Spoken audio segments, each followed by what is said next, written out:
Je parle de la Palestine, machin, tout ce qui se passe là-haut. Je ne sais pas si on suit ce qui se passe là-bas. Les guerres qui sont là-bas, c'est pour les terres.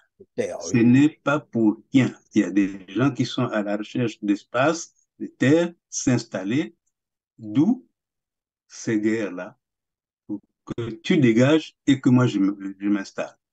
Aujourd'hui, si on parle par exemple des Rwandais qui viennent acheter des terres au Congo, mais il faut savoir que le Rwanda, c'est un tout petit espace dans lequel le siège habite, sont nombreux, nombreux. Alors, ils veulent de l'extension, d'où l'agression sur d'autres pays pour leur récupérer de l'espace. Mais le Congo, en faisant ce qu'il fait, se prépare à devenir comme ces pays-là, où des gens qui sont chez eux vont être chassés de ceux qui viennent d'ailleurs. Alors on appelle ces gens pour s'installer par eux pour faire de l'agriculture, mais le Congolais n'a pas de vocation agricole. Moi, je suis né il y a quand même un certain nombre d'années. Le manioc que j'ai mangé était cultivé dans mon pays par des Congolais. L'ananas, le maïs, ça fait tout ce que j'ai Évidemment, mangé jusqu'à pendant ce qu'on y est, François Soumbu, pendant qu'on y est, est-ce que vous pouvez nous parler un peu de l'agriculture au Congo à cette époque-là, pour qu'on comprenne concrètement, parce qu'aujourd'hui, on veut nous faire croire que les Congolais, finalement, ne connaissent rien, ne savent rien faire, même pas l'agriculture, pour qu'on aille chercher les Rwandais qui viendront sous prétexte montrer aux Congolais comment on fait l'agriculture. Évidemment, ça nous amène donc à cette note numéro 002 DPN CPN A3TT CAB du 3 octobre 2023 qui finalement interdit désormais aux Congolais d'aller acheter les parcelles, les terrains de parcelles sur le plateau Nanga. Et près de 11 familles ont été finalement spoliées de cette zone déclarée désormais domaine public. Et c'est là ma question de savoir, quand l'État déclare une zone domaine public, cela veut dire qu'en amont, il y a eu des négociations. C'est une forme d'expropriation. Mhm. Or, ici, l'explication donnée, c'est que ces familles n'ont pas pu démontrer que ces terres-là leur appartiennent. Puisqu'on dit, n'achetez plus à ces familles, même celles qui vont se prévaloir détentrices des terres sur le plateau, sans titre foncier. Sans titre foncier. Ça veut dire que les familles, si elles n'ont pas de titre foncier, n'achetaient plus les terres là-bas parce que le plateau, de toute façon, a été déclaré domaine public. Bon, mais si le plateau a été déclaré domaine public, on fait comme ça se faisait par le passé, il y a à rencontrer les prétendus propriétaires terriens, à s'asseoir et leur expliquer, parce qu'on fait les choses comme des brigands. On arrive à les Foulkan comme tout récemment. Il y a eu une histoire je sais pas, d'un Nyangadou qui est allé prendre la police pour aller casser des maisons des gens qui s'étaient installés quelque part À sous Mengo. prétexte que ça c'est à lui, à Mengo.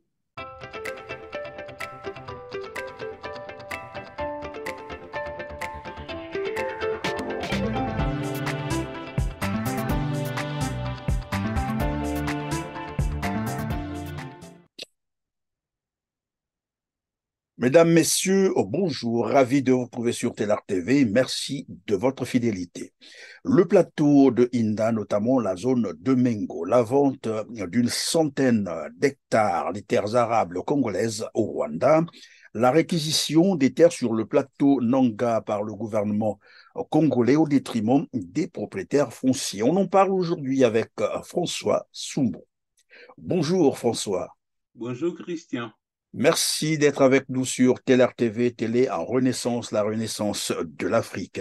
Vous êtes ancien directeur technique de l'Office national des forêts, ancien directeur de l'Office congolais des forêts, ancien directeur de la Société nationale de transformation des bois. La forêt, c'est vraiment votre domaine.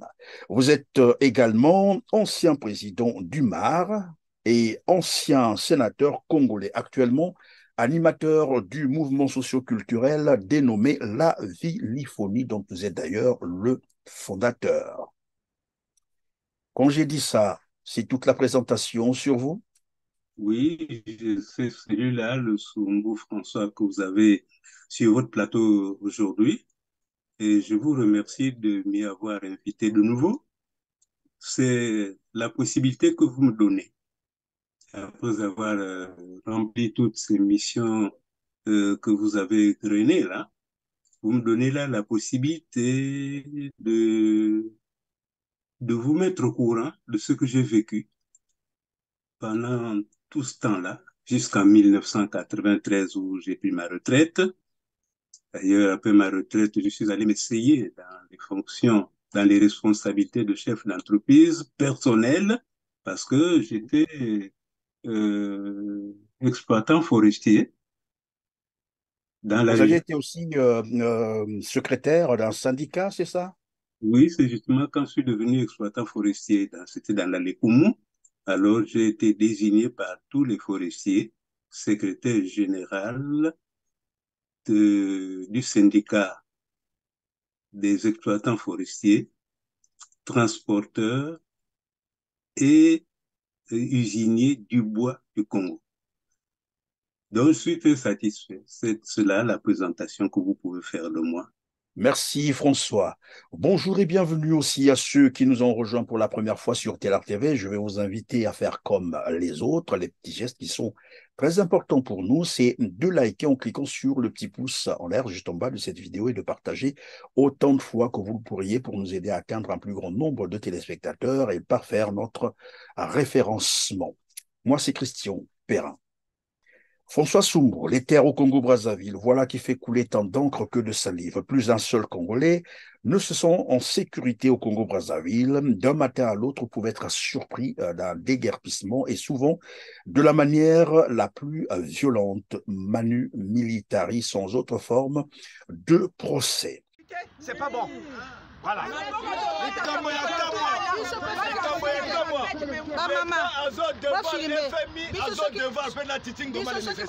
Ouais, les expropriés non indemnisés de l'université Denis Sassou Nguesso en plein sitting, ici devant le site qui sera ouvert en octobre d'après le gouvernement. Mais jusque-là, les paisibles citoyens patriotes qui ont acquis leur terrain, qui se trouvent dans ce site-là en bonne et due forme, n'ont jamais été indemnisés. Quelle lecture globale peut-on faire sur la problématique des terres au Congo-Brazzaville avant qu'on ne revienne au cas par cas? Bien, merci, mon cher Christian. Effectivement, vous posez là un problème sérieux, la problématique des terres au Congo. Disons, moi, il y a plein de choses qui se disent autour de cette question. Et souvent, quand on en parle, oh, je me dis c'est de la blague. Le Congo ne peut pas être descendu à un niveau tel que il oublie que ces terres que l'on revendique aujourd'hui, c'est des terres qui ont appartenu, qui ont toujours appartenu à des familles, à des familles. Aujourd'hui, j'entends que c'est des terres de l'État congolais. Alors, puisque ces terres-là, c'est des terres d'État, d'où vient-il que de tout temps, moi, je suis parmi les tout premiers cadres des forêts, par exemple, dont nous parlions tout à l'heure. Bon. Et comme tel, à un moment donné de notre existence ou de l'existence de notre pays, il s'est fabriqué dans la tête des gens un projet destiné à nous doter d'une usine de fabrication de pâte à papier. Pour cela, il fallait trouver de la matière. La matière, c'est du bois que nous avons en pagaille dans nos forêts. Mais les bois de forêt, vous plantez un limba, il faut 50 ans, 80 ans pour aller l'exploiter. Alors, d'une coupe à l'autre, combien d'années on va attendre pour pouvoir alimenter cette usine de tout temps? D'où l'introduction au Congo d'essences dites exotiques, l'eucalyptus, le pin, etc., etc. Ce sont Euh, ces eucalyptus qu'on retrouve sur le plateau voilà, de Linda, là. le machin dont nous avons peuplé nos savanes. Mais pour aller planter ces eucalyptus, ces acacias, c'est tout ce que nous avions voulu planter. Si les terres étaient des terres appartenant à l'État, mais pourquoi diable, finalement, nous avions perdu notre temps, moi personnellement et un ami qui n'est plus là de ce monde, on a perdu notre temps d'aller souvent et avant tout vers des propriétaires dits terriens, donc des chefs des familles, à qui appartenaient les terres, discuter avec, leur dire qu'est-ce que nous avions, qu'est-ce que l'État avait l'intention de faire de ces espaces libres et demander l'autorisation que nous les occupions. Sans accord de ces Pardon, personnes, pardon, monsieur François Soumbou, lorsque vous dites vous alliez voir les propriétaires de ces terres, c'est-à-dire vous représentant ou bien envoyé par le gouvernement congolais, c'est ça? nous représentons l'État congolais. C'était nous les responsables des activités à venir sur ces terres-là. Mais la terre ne nous appartient pas, nous en tant qu'État ou bien nous en tant que service des eaux et forêts. Le service des eaux et forêts, c'est l'État. Alors, le service des eaux et forêts nous envoie vers les, disons, vers les propriétaires terriens pour discuter avec eux. Je vous raconte une affaire formidable. Là, je quitte le plateau de Tout à fait, Inda oui. où nous avions notre activité et nous voici euh, sur la route du Nord au kilomètre 10 45. Par là, il y avait une grande plaine et surtout, pour nous permettre d'installer, de mettre nos pépinières, il y avait là-bas un lac circulaire appelé l'anneau de Saturne. Nous sommes allés, un ami qui est décédé et moi-même, c'est nous qui étions constamment avec M. Claude Dacosta, inspecteur général des eaux et forêts, et notre grand patron qui nous envoyait partout. Nous avons dû aller là-bas, ça s'appelait, j'ai oublié le nom du village, devenu aujourd'hui, C'est pas c'est Igné. même industrie. Comment ça va? Igné, c'est ça? Ah, Igné, voilà. Nous sommes allés à Igné rencontrer des chefs téqués là-bas, à qui nous avons expliqué l'objet de l'occupation de ces terres que nous voulions. Et avant de nous installer, il fallait que nous ayons l'accord L'accord et des chefs l'autorisation de, terriens, voilà. l'autorisation. Ils avaient d'ailleurs, ils ont failli même nous refuser parce que ce lac appelé l'anneau de Saturne pour eux était un endroit sacré. Et qu'on aille mettre ces arbres-là tout autour, surtout qu'on allait tirer l'eau du lac, constituait pour eux un danger et que le Mami Wata pouvait, un jour ou l'autre, ben, envoyer du vent et tout, balayer tout. Moi personnellement, et c'était souvent moi qui conduisais les musées, j'étais chef de service de recherche des forêts, en attendant de devenir autre chose, chef de service de recherche. Donc, nous sommes allés discuter avec eux. Il me dit, papa, ça, on ne peut pas le faire. Je lui ai dit, il me dit, le lac que vous voyez là, c'est très dangereux. Le jour où le Mami Wata entend le bruit, nous, on est perdu ici. Il dit, écoutez, moi aussi, je crois à ce choses-là comme vous. Encore que quand on parle des Tékés, on voit peut-être aussi les Vili. Ils ont tous à peu près les mêmes comportements face aux choses de la nature. Il n'y aura rien. C'est moi qui vous le promets.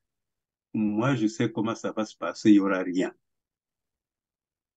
Après moult débats, compte rendu à notre chef et retour de temps en temps, on a fini par nous donner l'autorisation de nous installer à Kinkele installé notre pépinière et nous avons commencé à mettre nos eucalyptus. D'ailleurs, nous avions fait une très belle route par là, sur laquelle était venu se poser un petit coucou que nous avions dû appeler de toute urgence parce que le président Marien Gouabi aurait échappé à un attentat à Pointe-Noire, semble-t-il. Il fallait l'évacuer rapidement sur Brazzaville et nous avions appelé Lalanne, un exploitant forestier, pour qu'il vienne nous le prendre. L'avion qui a ramené le président qui échappait à une espèce de coup d'État s'est posé devant notre campement, notre chantier, et ce chantier que nous avons installé à la suite de plusieurs journées ou heures de conversation, d'explication avec les chefs, les propriétaires terriens. C'était pas des terres de l'État, ça. Et partout où nous avons pu faire quelque chose, ça s'est passé comme ça. Et quand je repars sur le plateau de Yinda, ce plateau était, quand vous arriviez à ce que vous savez être le Mongon Kamba, le village s'arrêtait en bas. Ensuite, vous montez, vous arrivez sur le plateau. Là. Tout à fait. Là, c'est Mongon Kamba. Et de là jusqu'à Yinda, c'est de la plaine, des plaines. Alors, ces plaines vides ont été confortées par nous pour que nous puissions y installer, plutôt planter des arbres que dont nous avions obtenu d'une production rapide, se pousse rapidement. On les plante là pour notre future usine de pâte à papier. Alors, Mais il a François fallu. Sambou, on va s'arrêter un instant à ce niveau-là. Vous avez parlé des négociations que vous meniez avec les propriétaires terriens, les familles Rien. propriétaires de ces Oui. terres. À Brazzaville, vous avez parlé de, comment on appelle ça, 45 ans, qu'on appelait ça, je crois, un truc comme ça. Et il y a aussi Pointe-Noire sur le plateau de Inda. Alors, je voulais simplement savoir, lorsque vous partiez négocier et lorsqu'on vous autorisait, est-ce que lorsque vous négociez comme ça, ces familles, qu'est-ce qui prouvait que finalement ces terres appartenaient à ces familles? Elles vous montraient par exemple les titres fonciers ou des documents pour dire que c'est leur terre ou à Brazzaville comme à Pointe-Noire. L'histoire des titres fonciers, c'est une affaire que les intellectuels ont imaginée, comme toujours, hein, vous savez, vous qui avez fait l'école, avec les bacs 20, bacs ceci, cela, il y a toujours une petite malice quelque part pour pouvoir embarquer les gens dans... On n'a jamais entendu parler de ça. Il n'y avait pas de propriété terrienne, le document constatant que cette terre appartient à Sumbu ou à Perrin. Elle n'avait pas. Nous arrivions, le chef de village, le chef de terre, on s'assoit, on explique l'objet de la visite, le pourquoi de l'activité qu'on peut mener là. Bon, les gens acceptent ou ils n'acceptent pas. Et partout, ça a toujours été comme ça. Même jusqu'à Sunda. À Sunda, où il était question de construire un barrage depuis 1956. Un barrage auquel tenait absolument le président Youlou, projet sur lequel les autres gouvernements, en dehors du gouvernement Lissouba, les autres sont venus s'asseoir tranquillement. Oui, mais puisque nous ouvrons déjà cette parenthèse, c'est vrai qu'on va continuer avec la problématique des terres au Congo. Restons d'abord sur... Quoi qu'il en soit, même là-bas, pour parler du barrage, il a fallu aller traiter avec les propriétaires terriens. Pourtant, c'est de la forêt là-bas, hein? Une grande rivière qui arrive, qui passe, mais les gens, il fallait qu'ils aillent négocier avec les propriétaires terriens, donner à boire, verser de l'argent, danser, faire des rituels, comme vous savez que les gens savent le faire là-bas. Et à ce moment-là, on pouvait venir commencer ce qu'on a appelé les pré-travaux. Partout, ça a toujours été comme ça. Alors, nous n'avions jamais été quelque part où on a demandé aux populations de nous montrer leur titre foncier. D'ailleurs, c'est un mot qu'on entend maintenant énormément actuellement pour se couvrir de certaines choses qu'on est en train de faire. Pardon, François Soumbou, de certaines choses qu'on est en train de vouloir faire, vous avez dit tout à l'heure. Évidemment, on va rester un peu sur, évidemment, ces négociations-là. Je vous posais la question de savoir si réellement ces familles avaient des dossiers ou des documents, comme on les exige aujourd'hui à ces familles propriétaires de ces terres-là.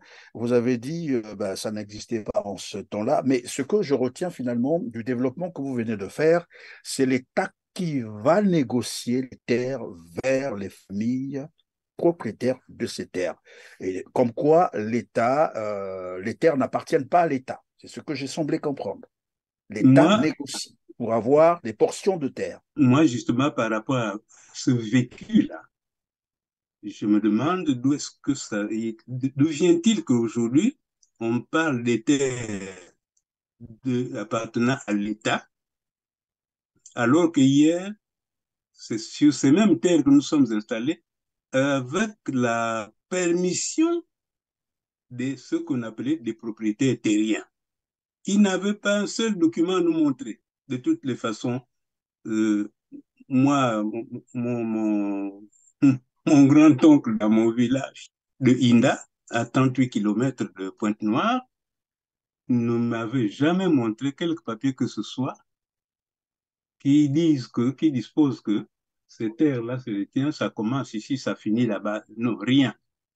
Et chaque fois qu'il a voulu donner des morceaux de terre à des gens qui en voulaient pour se bâtir une petite piole, ben, c'est lui qui partait, qui donnait. Après, c'est ma mère qui s'en est occupée. Donc, si ma mère avait des papiers, des titres fonciers, je suis sûr qu'on les aurait vus. D'ailleurs, on me les aurait donnés, puisque moi qui vous parle, je suis censé être le propriétaire terrien des terres sur lesquelles ont régné mes grands-parents, mes parents, et sur lesquels je règne moi-même, bien qu'étant ici, mais j'ai quand même nièce, neveu, cousin, tout ce que vous voulez là-bas. Ils n'ont aucun papier. Aujourd'hui, on le leur exige d'ailleurs. Oui, évidemment, c'est là, François Soumbou, je voulais dire, c'est quand même inimaginable que l'on puisse demander, par exemple, à une famille propriétaire des terres de présenter un titre foncier, j'imagine, pour une famille qui a 1000, 2000, 3000 hectares de terres, aller faire un titre foncier, on sait ce que ça coûte, mais encore là, la question reste posée. Je voulais évidemment, ça nous amène donc à cette note numéro 002 DPN CPN A 3 TT CAB du 3 octobre 2023 qui finalement interdit désormais aux Congolais d'aller acheter les parcelles, les terrains de parcelles sur le plateau Nanga. Et près de 11 familles ont été finalement spoliées de cette zone, déclarée désormais domaine public. Et c'est là ma question de savoir, quand l'État déclare une zone domaine public, cela veut dire qu'en amont, il y a eu des négociations. C'est une forme d'expropriation. Or, ici, l'explication donnée, c'est que ces familles n'ont pas pu démontrer que ces terres-là leur appartiennent. Puisqu'on dit, n'achetez plus à ces familles, même celles qui vont se prévaloir détentrices des terres sur le plateau, sans titre foncier. Sans titre foncier. Ça veut dire que les familles, si elles n'ont pas de titre foncier, n'achetaient plus les terres là-bas parce que le plateau, de toute façon, a été déclaré domaine public. Bon, mais si le plateau a été déclaré domaine public, on fait comme ça se faisait par le passé. Il y a à rencontrer les prétendus propriétaires terriens, à s'asseoir et leur expliquer, parce qu'on fait les choses comme des brigands. On arrive à aller Foulkan comme tout récemment. Il y a eu une histoire je sais pas, d'un Nyangadou qui est allé prendre la police pour aller casser des maisons des gens qui s'étaient installés quelque part sous prétexte que ça c'est à lui, à Mengo. Très chers compatriotes congolais à travers le monde, comme vous pouvez le constater, je suis bel et bien à Mengo, plus précisément à Boukoudi-Boali, où M. Cheikh Amadou Nyangadou a terrorisé, je dis bien, terrorisé plusieurs familles congolaises tout en cassant leurs maisons. Par sa puissance financière, M. Cheikh Amadou Nyangadou a réussi à manipuler nos juges, nos militaires, nos gendarmes et nos policiers contre les paisibles familles ici, tout en cassant leurs maisons.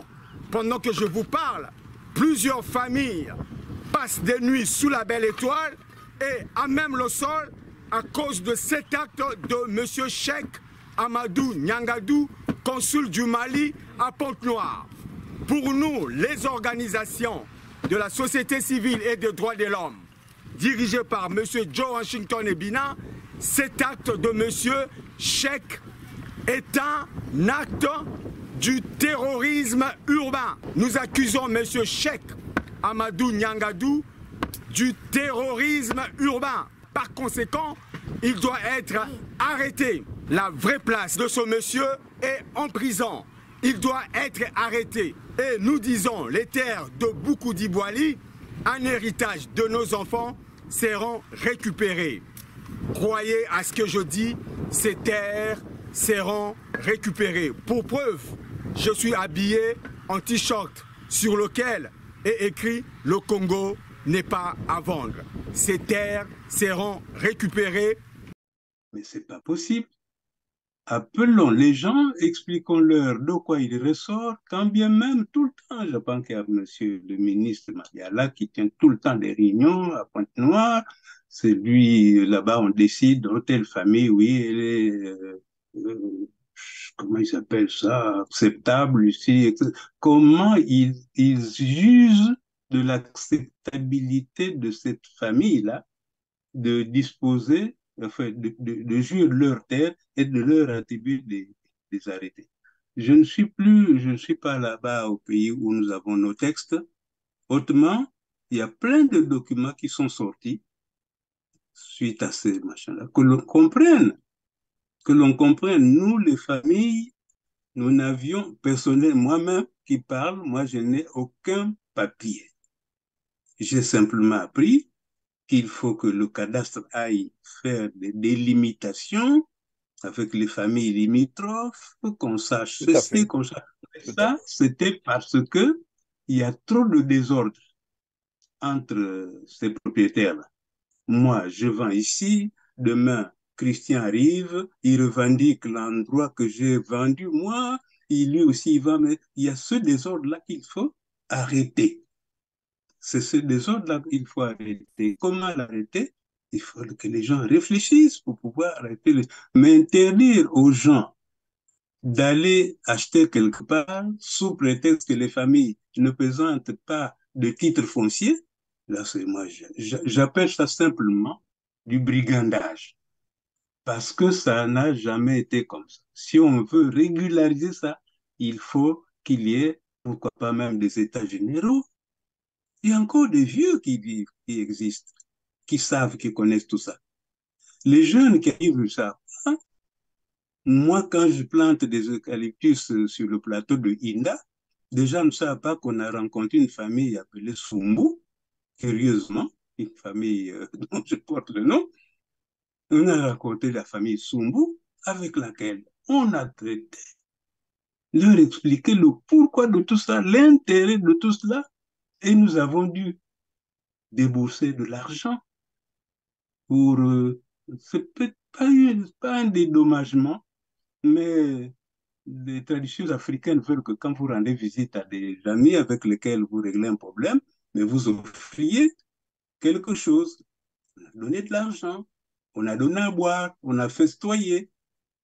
C'est comme là où on pourrit les pauvres populations à un village proche de Inda, où on fait du pétrole. Mais nous sommes allés vers ce village pour dire qu'il y a du pétrole qui va, un machin, il y a du pétrole dans vos terres là, voilà, on en voudrait. C'était avec le ministre Tati Loutard qu'on est allé là-dedans, qu'on a eu plein de discussions avec les chefs des terres. Dieu sait s'ils étaient nombreux, que nous avons reçus à Pointe-Noire. Et c'est une société appelée Zeta Congo qui devait s'installer là-bas. Zeta passe naturellement par l'État. L'État met ses services en mouvement, entre autres, aller vers les populations, leur dire ce qui va être fait, comment est-ce que ça peut être fait et pour qu'ils ne soient pas surpris. Ils donnent de l'argent. Les familles se partagent. Voilà comment ça a toujours été. Qu'aujourd'hui, on a à dire que les familles n'ont pas de titre foncier. Mais depuis quand est-ce que cette, euh, cette histoire de titre foncier a été instituée? C'est sûr, ça a Et c'est toujours. évidemment la question que je voulais vous poser, François Assoumbou, c'est est-ce qu'on peut imaginer finalement, ou désormais, les familles, c'est-à-dire les propriétaires terriens, aller vers l'État cette fois-ci pour aller demander ou l'attribution des titres fonciers et comment ça devrait se passer finalement? Est-ce qu'on peut imaginer ce scénario finalement? Mais puisque l'État joue au plus fort, c'est l'État qui a la force. Moi, propriétaire foncier, j'ai quoi comme force pour faire face à l'État? L'État vient pratiquement pour m'imposer son point de vue. Parce qu'il arrive même qu'on ne veuille pas entendre ces terriens-là qui viennent discuter avec le responsable de l'État. Et quand on discute, il y en a même qui se sont fait prendre en pleine réunion. La police arrête celui-là, vous l'amenez. Et puis le gars se fait mettre, je ne sais pas, à la police 3, 4 jours avant d'être libéré. C'est du moins ce que j'apprends. Donc, les familles peuvent aller vers l'État, devraient aller vers. C'est l'État comme il l'a déjà fait, qui dit désormais il faut avoir un titre foncier. Les familles, rencontrez-vous, alors établissez vos limites. C'est ce qui a été, c'est déjà très bien. Et une fois les limites établies, quitte à l'État d'accepter tel de tel machin, telle superficie appartient à telle famille. On lui octroie ses papiers, si papiers à octroyer il y a. Si on doit aller à la conservation pour un titre foncier, que l'État aide les familles à le faire. Mais aller comme ça se lever un matin, que voilà, ici c'est le domaine de l'État, vous déguerpissez, je dis que c'est brigandage, C'est qu'un du État ne peut brigandage, pas. vous avez dit, François Assoumbou. Alors Ah donc, oui, on revient sur la vente des terres congolaises, des centaines de milliers d'hectares. Les terres arables congolaises ont été vendues au Rwanda et cela fait l'objet des accords entre le Congo-Brazzaville et le Rwanda. Alors ici, et on apprend d'ailleurs qu'on ne vend pas les terres en réalité. On ne vend pas les terres et un pays qui vend ses terres à un autre pays sous prétexte de venir faire l'agriculture. Je vais d'abord vous écouter à ce sujet-là. Qu'est-ce que vous en pensez avant qu'on puisse approfondir le sujet? oh, ben, écoutez, est-ce que, je ne sais pas, j'espère, j'imagine, je souhaite que nous suivons ce qu'il se passe ailleurs. Je ne sais pas si je peux me permettre de nommer, de désigner Mais bien entendu, pour que nos cet téléspectateurs ailleurs-là. comprennent bien. Je disais, je ne sais pas si je peux citer, désigner cet ailleurs, mais enfin, je parle de la Palestine, machin, tout ce qui se passe là-haut. Je ne sais pas si on suit ce qui se passe là-bas. Les guerres qui sont là-bas, c'est pour les terres. Terre, Ce oui. n'est pas pour rien. Il y a des gens qui sont à la recherche d'espace, de terres, s'installer, d'où ces guerres-là, pour que tu dégages et que moi je m'installe. Aujourd'hui, si on parle par exemple des Rwandais qui viennent acheter des terres au Congo, mais il faut savoir que le Rwanda, c'est un tout petit espace dans lequel siègent, habitent, sont nombreux, nombreux. Alors, ils veulent de l'extension, d'où l'agression sur d'autres pays pour leur récupérer de l'espace. Mais le Congo, en faisant ce qu'il fait, se prépare à devenir comme ces pays-là, où des gens qui sont chez eux vont être chassés de ceux qui viennent d'ailleurs. Alors on appelle ces gens pour s'installer, pour faire de l'agriculture, mais le Congolais n'a pas de vocation agricole. moi, je suis né il y a quand même un certain nombre d'années. Le manioc que j'ai mangé était cultivé dans mon pays par des Congolais.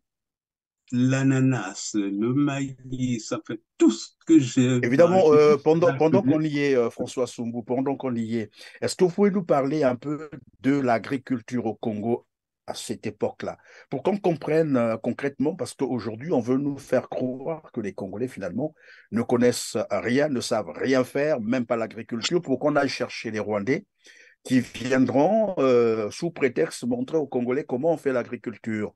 Est-ce qu'on peut parler de l'agriculture?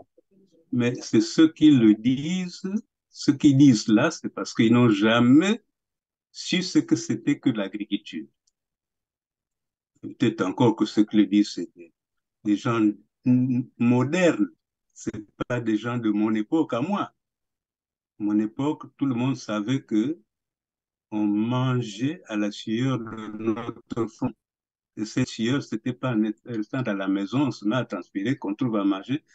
Ça veut dire que nous, on faisait l'agriculture au village, je veux dire, et c'est ça qui a permis à nos parents de faire de nous ce que nous étions devenus, et nous aussi de faire de nos enfants, au moins jusque-là, ça tient encore, ceux qui sont devenus. L'agriculture. Nous étions à l'école, pendant les vacances, on courait pour aller faire les plantations avec les papas, les mamans. Plantations de bananes, de maïs, de manioc, d'igname, de tout, fait par les Congolais. Maintenant, pour prendre l'ensemble des Congolais, vous savez, dans notre pays, chaque partie du pays a nourri le Congo. Je pense, par exemple, à cette région de la Bouenza, une région gâtée par la nature.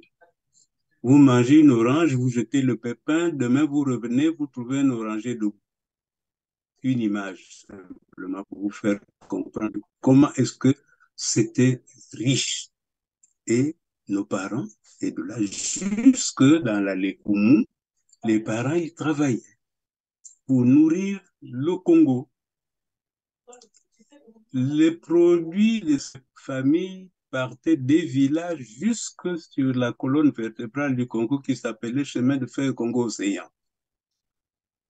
Je me souviens, à une gare comme celle de Brise, qu'ils ont appelée aujourd'hui Bouansa, oui, qu'on appelle Bouansa aujourd'hui, et quand le train arrivait là, trouver les gens venus de toutes les parties de la Lékoumou, avec tout ce qu'ils ont comme production à parquet. Donc le Congolais est par essence un terrien. C'est quelqu'un qui fait de l'agriculture pour vivre. S'il n'y avait pas l'agriculture, le Congolais ne vivait pas. Alors que Je prends la part. dans le même temps, Donc, dans le même temps, disais-je, Sassou Nguesso pense que les Congolais, c'est des paresseux. Et ça, il l'a dit à Paul Kagame une fois, il était en visite, je crois, au Rwanda, il l'a dit, les Congolais, c'est des paresseux. Est-ce que c'est partant de là qu'il s'est dit, bon, écoutez, je prends les Rwandais pour venir sauver les Congolais, entre guillemets? non, ça, je ne sais pas. Je n'ai pas été là pour entendre ce qu'il a dit. Et s'il l'a dit, c'est dommage. Je voulais dire autre chose, hein. C'est parce que là, ce monsieur, il aime quand même son pays pour aller le livrer de cette façon-là. Il sait lui-même que déjà depuis le village, parce qu'il n'a pas commencé par être en ville, lui, hein, depuis le village là-bas, il a vécu d'agriculture, il a vécu de poissons, pêcher, tout ça, ça relève aussi de l'activité paysanne. La population congolaise est paysanne et cette population a mangé des produits par elle-même jusqu'à aujourd'hui où on apprend que c'est d'autres personnes qui devraient le faire. Le Congolais a toutes les capacités de tout faire.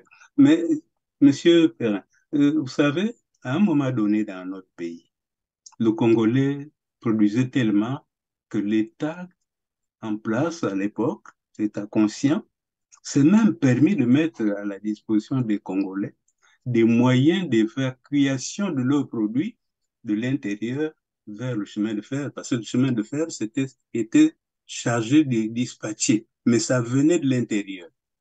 Et il s'est créé une société appelée Office national de commercialisation des produits agricoles, ONCPA, ONCPA, oui. équipé de véhicules et tout, qui partaient dans les fonds des villages, prendre la production des paysans, amener vers les centres de distribution, et c'est l'État qui payait, qui achetait la production des Congolais.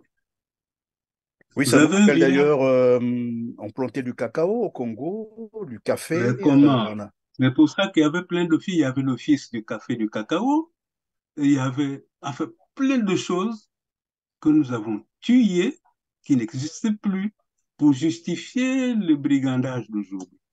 Non, je ne pense pas que le président Sassou, aimant son Congo, ait pu aller dire à un autre président dont il connaît les velléités d'occupation, hein, aller Tout à lui fait. dire que dans mon pays, les gens sont paresseux, il faut que toi, tu m'envoies les gars. Non, c'est pas lui qui l'a dit. Enfin, Là, il a dit, moi je l'ai entendu et parce la que je vidéo vous ai existe toujours, encore. moi j'ai toujours dit, chaque fois que j'entends parler de certaines choses qui se disent, qui se passent chez nous, non, je mets tout ça en doute parce que je n'imagine pas un Congolais dire ça. Voilà mon problème. Mhm. Et Tout à fait. Alors, surtout, on va revenir, venons-en sur l'aspect sécuritaire de ces accords, c'est-à-dire la signature de ces accords de vente des terres arables du Congo au Rwanda. Est-ce qu'on peut se projeter dans le temps, c'est-à-dire dans l'avenir? Quel risque cela peut avoir pour les Congolais? Monsieur Perrin, il faut faire arrêter tout ça maintenant. Il faut faire arrêter cela pour la sécurité justement des Congolais. Le Rwandais, allez d'ailleurs, allez voir ce qui se passe là, À l'est entre, de la RDC. à l'Est là-bas. Eux, c'est des gens expansionnistes. Ils veulent donner des terres. Le Rwandais, tu vas l'installer quelque part, demande-lui de dégager, ben, il te fait la guerre. Voilà le problème. Donc le Congolais, s'il continue à cette allure, si tout ce qui se dit là est vrai, qu'on a vendu des terres à ces gens, ou bien cédé des terres pour une durée de En tout cas, là, 99 ans. je peux confirmer que c'est vrai parce que on a entendu Denis Christel Sassou Nguesso lui-même tenir un Ah discours bon, dans ce sens et le dire. c'est un jeune, il ne connaît pas le pauvre garçon. Et je crois que les Congolais vont l'arrêter un jour, le retenir, lui dire de prendre, de mettre les gants. On ne dit pas ça n'importe comment. Ça se passe comme ça. Même dans ce pays où nous sommes, il y a maintenant des gamins au pouvoir à tous les niveaux, mais vous n'imaginez pas ce qu'il se passe. Hein? Donc, ce qui va arriver aux Congolais, c'est cela. Ils vont être étrangers sur leur propre terre. Et quand ils voudront, j'allais dire même, s'insurger, ce sera trop tard.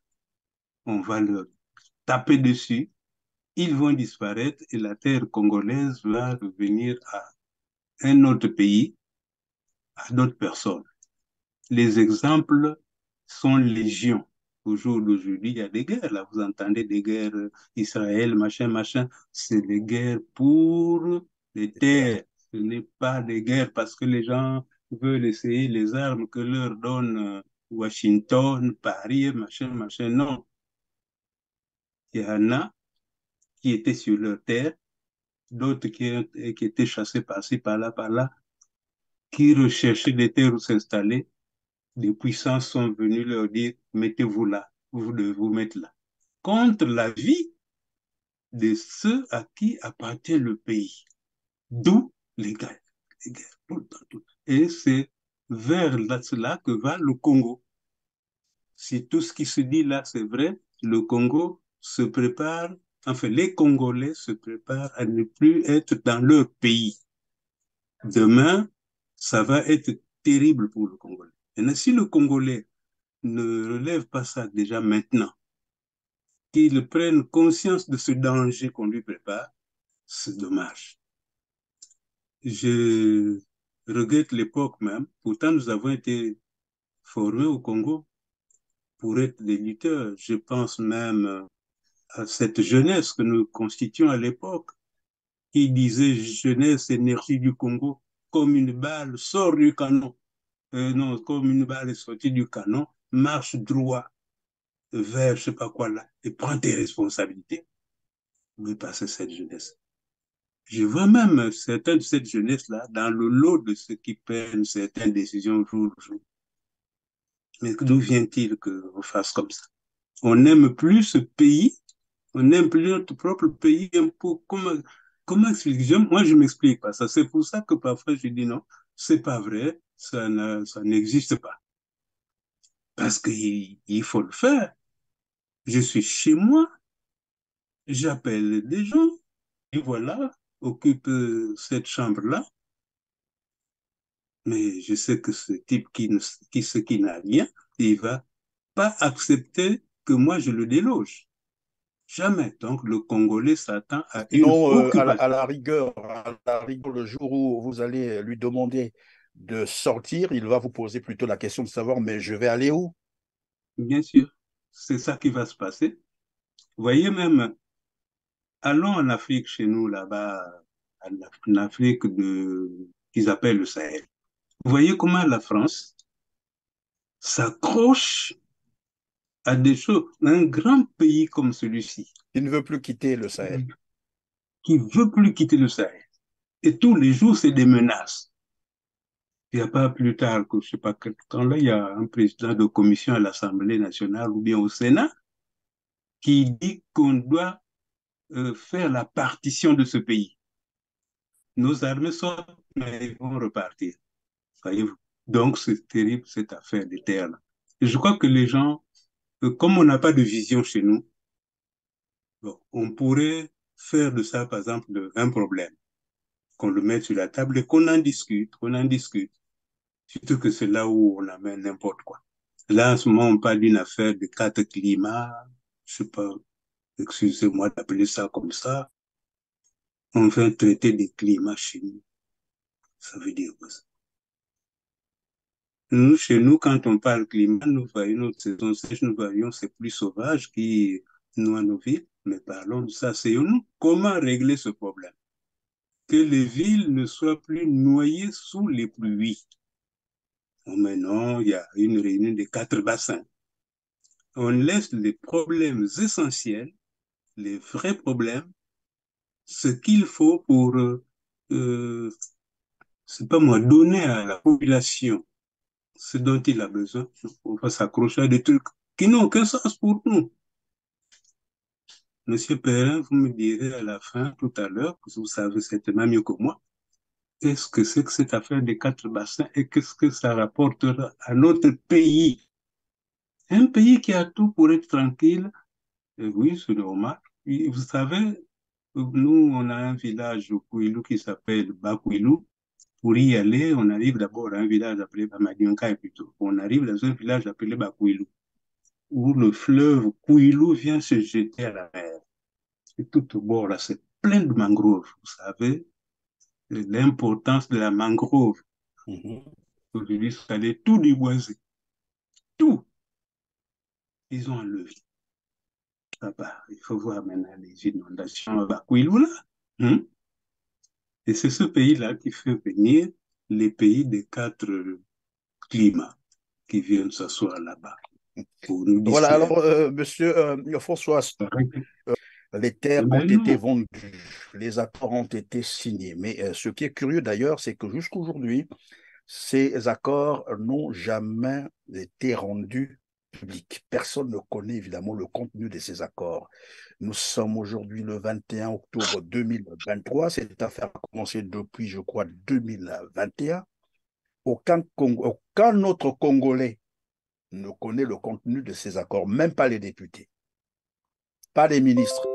Les seuls qui connaissent le contenu de ces accords, à mon avis, c'est Sassou Nguesso et son fils. Est-ce que les Congolais ont la possibilité puisque tout à l'heure vous étiez en train de dire il faut arrêter cette affaire-là. Est-ce que les Congolais peuvent avoir ou ont la possibilité de faire arrêter évidemment ce projet? Monsieur Perrin, le Congo a des juristes. Même si, bon, ils sont aux ordres, mais quand même, au moins qu'ils regardent leur déontologie, quel est leur devoir véritable? Il y a un Parlement, mais si le Parlement n'en parle pas, c'est parce que, ma foi, vous savez, c'est pas, c'est quoi? C'est des personnes qu'on a nommées pour venir lever la main là et accepter quelque chose. On leur a pas, ils entendent parler de ce dont vous me dites là, dont vous me parlez. Il n'y a rien, aucun mouvement quelque part pour interpeller qui est à l'origine de cela. Donc, pour ce qui me concerne, en tout cas, je devrais dire, bon, ces choses-là, c'est nul et de nul effet parce qu'il n'y a rien qui se fasse, quelque chose d'une telle grandeur ne peut pas se faire dans un pays sans que le Parlement ne statue sur la question. Donc, pour moi, ça n'existe pas. C'est nul, ces choses-là. Ça n'existe pas. Oui, mais de l'autre côté, pardon, François Sumbu, oui, il peut arriver parce qu'il faut voir tous les cas de figure. Les Congolais oui, pensent que ces accords sont nuls et nuls d'effet parce que d'abord, la signature de ces accords viole la Constitution, tout le monde absolument, le sait. absolument. Le Parlement n'a jamais statué là-dessus. Personne, mais en tout cas personne, en dehors, comme je l'ai dit, de Denis Sassou Nguesso et son fils. Mais il y a un cas de figure, c'est que pendant qu'ils sont au pouvoir, ils peuvent mettre à exécution ces accords, puisque personne ne s'oppose. Ils peuvent mettre à exécution ces accords. Ces gens-là vont s'installer.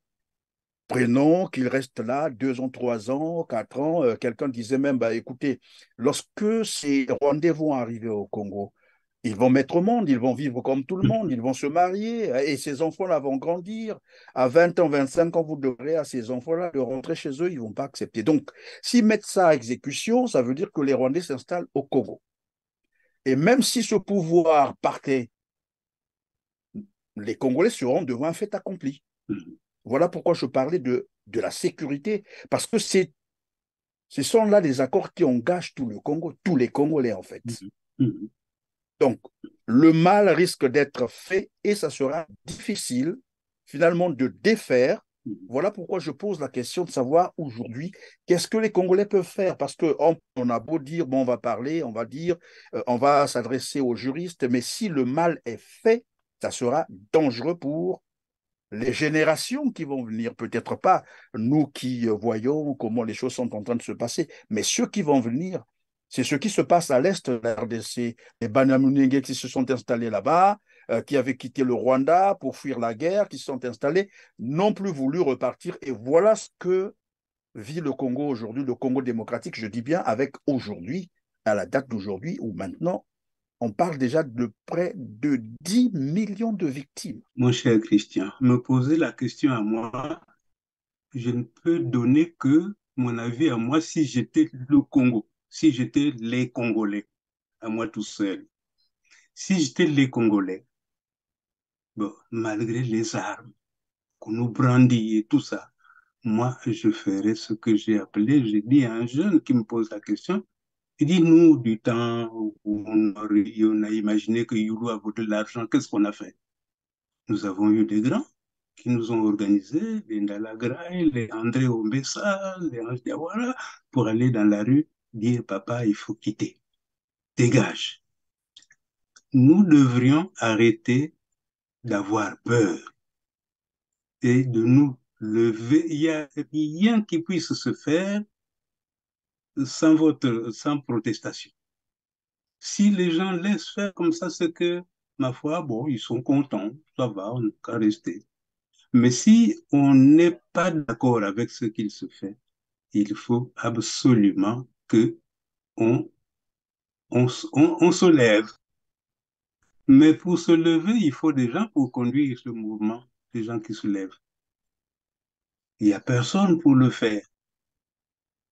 Parce que tout le monde se dit, comme il y a de l'armement en face, dès que vous dites un mot, vous tape dessus, ben, nous risquons de vivre ce que vous avez décrit tout à l'heure, comme que je décrivais moi aussi. Donc moi, si j'étais moi le Congo, j'irais dans la rue pour arrêter tout ça. Maintenant, effectivement. Parce que si on attend, ce sera trop tard. Ce sera trop tard. Alors, Voilà, si les Congolais, il faut secouer toutes les branches du baobab pour que on va faire quelque chose. Si on ne fait rien, c'est la catastrophe. alors donc les Congolais doivent vraiment secouer les branches du baobab avant que le pire n'arrive. Alors, monsieur François Soumou, c'est la toute dernière question et on met fin à l'émission. Que sont devenus finalement les zones non défenses à Pointe-Noire? Je Les vois zones, un peu les côtes sauvages, plages, et puis probablement aussi le long, comme vous l'avez dit, hein, en allant vers Diosso, je crois. mais que sont devenus ces endroits? Euh, Ces zones vont disparaître. Ce sont des zones qu'on a déclarées des zones en défense. Voilà le terme. Mhm. Zone en défense. Donc, il ne faut pas aller y construire. Très bien. Mais au niveau de la côte, les gens ont Mais, construit, hein. Il y a même, je crois pas, je ne sais pas si mais, l'hôtel en question existe encore là. On appelait ça Tuiga, c'est ça? où Et la c'est pas en Tuiga, construction. sur, sur je crois, les vacateurs principaux de toutes les eaux de la ville. Ils ont construit dessus, et de sorte que quand il pleut, bon, les eaux ne peuvent plus aller circuler vers la mer et ça vient former un lac là où il y a le consulat général de France. Et Et pour la se banque moquer de nous, centrale, on je voit crois, c'est ça? la Banque centrale, le tribunal, et voilà les jeunes Français qui se moquent même de nous parce qu'ils utilisent des canaux et ils montent là. Pour vous dire que c'est vraiment une rivière qui est. Bon, donc, on a construit jusque là où il ne faut pas construire. Il y a eu une loi qui dispose que là, en bord de mer, entre là où tombent les vagues et, je sais pas, 100 mètres, on ne doit pas construire. Après, on s'en fout, ils construisent. Qu'est-ce qui ne va pas? Qu'est-ce qu'il se passe pour qu'on laisse tout ça? Moi, je me dis, mais finalement, quoi? C'est des étrangers qui administrent ou qui règnent dans notre pays, parce qu'il faut être vraiment étranger contre ce peuple-là, contre lequel vous venez vous venger pour faire ce qu'il se passe. Par exemple, j'ai appris hier, il y a des jeunes qui se sont installés là dans la Bouenza en train de faire leur culture pour montrer que nous avons des gens qui font l'agriculture. Mais on leur a rendu visite pour leur dire, pas d'expansion. Si vous avez 600 mètres carrés, ça suffit. Il ne faut plus prendre. Dans un pays où les gens cherchent du travail, il y a des jeunes qui s'organisent, qui veulent faire, au lieu de les aider, de les soutenir, leur apporter ce qu'il faut. On dit non, tu arrêtes ici, tu vas plus loin. Mais le reste, c'est pour qui? Si c'est pour les Rwandais, nous en avons parlé. Bon. Il faut que dans tous les villages, les gens se mettent debout. Quand les gens sont allés à l'OTT, par exemple, tout récemment, pour aller dire aux gens, vous allez dégager parce que bientôt les Rwandais viennent s'installer, mais ce serait dommage que ces gens-là se lèvent comme ça et puis ils s'en vont. Encore, il faut-il savoir où est-ce qu'ils vont aller. Il faut opposer de la résistance à cela. Si on ne s'oppose pas, quand un esclave qu'on libère, on lui dit va là, et puis il marche quelques mètres, il se retourne, il voit la maison du maître qu'il a libéré, il revient. Est-ce que tu vas avoir pitié de cet esclave si le maître se met à le bastonner, le maltraiter, euh, pire que par le passé? Non, il veut de la misère, il veut vivre dans la misère. Les Congolais aussi, je crois que c'est le moment de prendre acte de tout ce qu'il se fait, qui est mauvais pour notre avenir. Moi, personnellement, l'avenir, c'est fait déjà, c'est réglé. J'ai travaillé 30 ans dans les machins au Congo, tranquille, j'ai vécu ma vie. On peut partir. Mais les plus jeunes, qu'est-ce qu'ils vont devenir si on ne fait rien maintenant là? C'est à eux, c'est pourquoi je disais à des jeunes qui m'ont appelé pour causer avec eux, que c'était à eux de se lever. Nous, on l'a fait en 1963, c'est nous qui étions dans la rue. On était devant les gendarmes français qui nous menaçaient. Et on a dit aux gendarmes français, c'est chez nous, c'est notre pays. Donc vous nous collez la paix. Heureusement, à l'époque, comme c'est le De Gaulle là, qui faisait la pagaille pour tout ça, bon, il a dit à Youlou, fais rien, laisse les choses tranquilles. Et puis on a triomphé. Un peu partout, c'est comme ça d'ailleurs. Les peuples se soulèvent. Prenons l'exemple des peuples du Sahel. Allons voir ce qu'il se passe au Mali. Et il y a avant-hier, il y a Bazoum qui a tenté de s'en aller, de prendre le large. Tout le monde s'est levé pour aller dire aux soldats qui sont en train qui ont pris les commandes du pays, si ce type-là s'en va, on vous fait la fête. Ils sont allés le dire à des militaires. Nous aussi faisons comme ça, sinon, papa, c'est perdu. Perdu. Je suis sûr que mon cher Christian est jeune, mais il a des enfants. Travaillons. Et c'est pour ça que je vous ai toujours remercié ou félicité de faire des émissions comme ça, pour faire prendre conscience aux gens. C'est ça qu'il nous faut. Si moi, je m'en vais demander à Télé Congo de me donner 1 heure de machin, de causerie avec sur des sujets de ce genre, ils ne me donneront jamais cette possibilité. C'est des ordres. Et même en France, hein, ici, les médias ne peuvent dire que ce que le gouvernement veut que l'on Le dise. gouvernement, oui, veut entendre. Ben, Ah oui, naturellement. pas autre chose. En Elle tout va cas, parler merci de beaucoup. bon. J'espère que les Congolais vous ont suivi et que c'est maintenant ou jamais, c'est au peuple de prendre ses responsabilités. Personne d'autre ne viendra pour libérer le Congo. Vous l'avez bien entendu et nous étions donc avec François Sombou. En tout cas, merci d'avoir répondu à notre invitation et surtout d'avoir répondu à toutes nos questions. C'est moi qui vous remercie et je suis prêt à revenir. Chaque fois que vous m'appelez, je viendrai. Je suis retraité, je n'ai pas d'activité qui puisse m'empêcher de venir donner mon avis sur des questions qui nous concernent tous. Hein, c'est pas qu'on s'attaque à quelqu'un, qu'on en veut, il n'y a personne, mais moins, nous faisons moins un état des lieux. Et que de cet état des lieux, nous tirions des conclusions. Et que chacun fasse ce qu'il veut, des petites conclusions que nous tirons, parce que c'est pas à nous de prendre des décisions. Chacun dans son domaine doit s'asseoir, réfléchir, organiser du monde et puis avancer. C'est comme ça qu'on a fait partout. Si les Sud-Africains n'avaient jamais fait comme ça, ils ne seraient jamais libérés des souffrances dont ils ont souffert. Moi, je vous remercie. Je remercie également le technicien qui a permis que tout cela se fasse. Et M. Perrin, j'attends un prochain appel, je viendrai.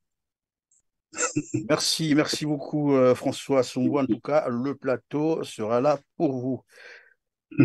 Mesdames, Messieurs, merci de nous avoir suivis. C'est la fin de cette émission. Comme d'habitude, voilà, notre petite prière, vous la connaissez, c'est de liker en cliquant sur le petit pouce en l'air juste en bas de cette vidéo et de partager au maximum cette émission. Aidez-nous à atteindre un plus grand nombre de téléspectateurs et dites-nous en commentaire d'ailleurs ce que vous pensez de cette émission. Sur ce, on se dit au revoir et à très bientôt. Merci.